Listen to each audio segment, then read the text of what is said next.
A delegation from Lakeland took a bus to Orlando this morning with a question. As Lakeland grapples with the future of South Florida Avenue in Dixieland, what can we learn from Orlando? In that city, Edgewater Drive in the College Park neighborhood was reduced from 4 lanes to 3 in 2002.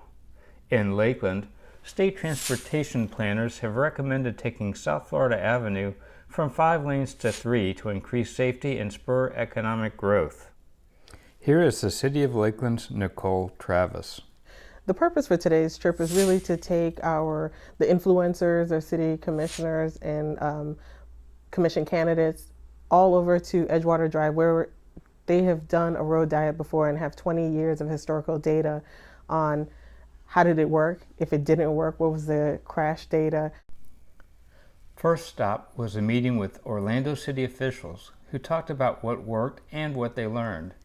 Billy HATTAWAY, a former state DOT district chief who is now Orlando's transportation director, said the road diet has resulted in 1/3 fewer crashes and 2/3 fewer injuries. Speeds have reduced, and so has traffic volume as drivers seek alternate routes. City Commissioner Robert Stewart said he was a skeptic when the plan was approved, but he's a believer now.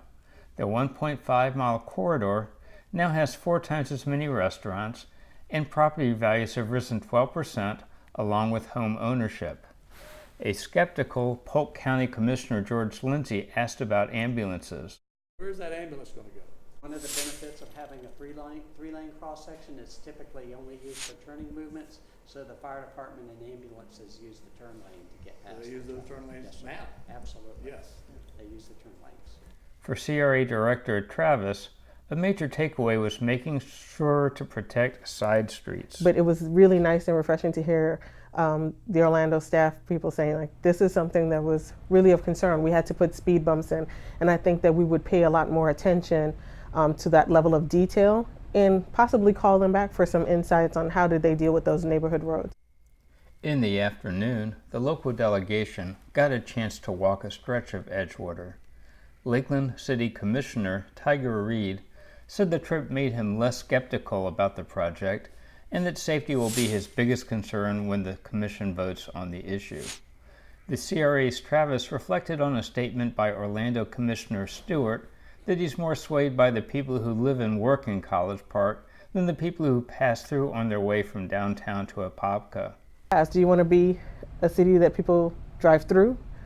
Or do you want to be a destination? Do you want to be an area where people come to the area? I think those were 2 very important points, and I think that we're at a position where we have to ask ourselves those questions. For Lakeland Now, I'm Barry Friedman.